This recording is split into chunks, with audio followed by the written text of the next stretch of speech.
1日の今ね、2時半ぐらいかな。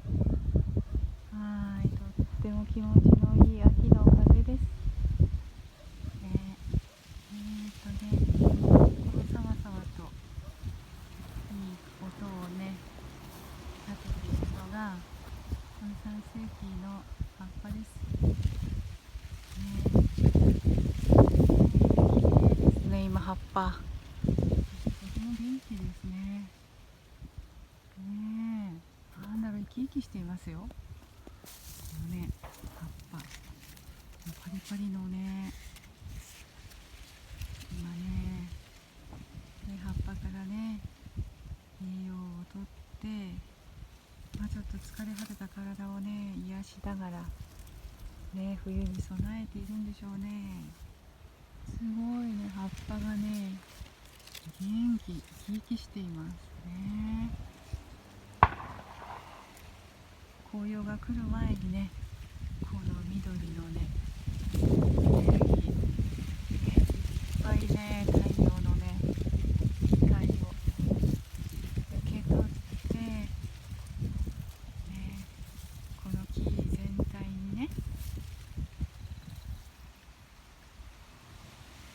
エネルギーが行き渡るようにね、木をね、癒してる感じがします。素晴らしい葉っぱですよ。10月1日の葉っぱ。なんか5月の頃の葉っぱに似てますね。そしてね、実はね、今ね、私、これでね、荷物を終えて、運んで行くところだったんですけど、あそこにね、こんなとこに猫ちゃんいるでしょ。あらら、向き変えたね。ね、物置のね、上にね、子猫ちゃんがいます。ね、これ小屋のね、これが小屋ですけど、小屋のその物置にね、ちょっともう壊れている物置の上に猫がいるんですよ。どこの猫か分かりませんけど、しょっちゅう来ていて、3匹いるんですね。真っ黒い猫と真っ白い猫とこのおみれ猫が。で、この子が首輪をしているので、きっと近所の猫だと思うんですけど、毎日来てます。で、ここにね、いるのでびっくりしちゃって。でね、時々この小屋の中にもね、この中に入ってくるんですよ。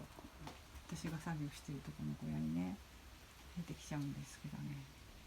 おーい、今日はさ、なんだろうね、どこ見てんの？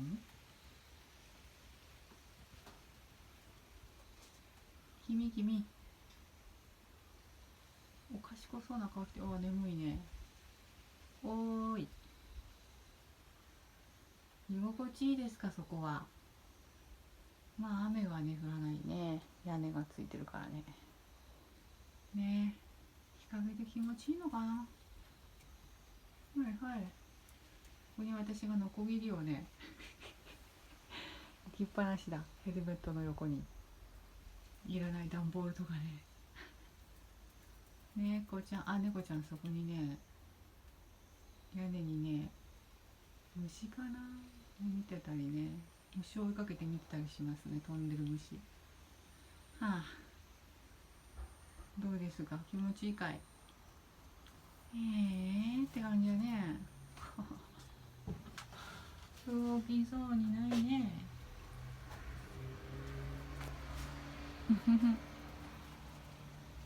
猫ちゃんね、ちょっとお顔見してよ。どんな顔してんの？はい、どんな顔してんだ。はい、じゃあゆっくりお昼寝してきな。なしこさんは一旦お家にお仕事終わり。じゃあね、またおいで。かあ、のんきやの。いいな。もう寝てしまうか。じゃあね、バイバイ。バイバイ。はい、目が合うんですけど。じゃあね、にゃんとか言ったら、また明日。またね。今日はちょっと猫ちゃんと話してみよう。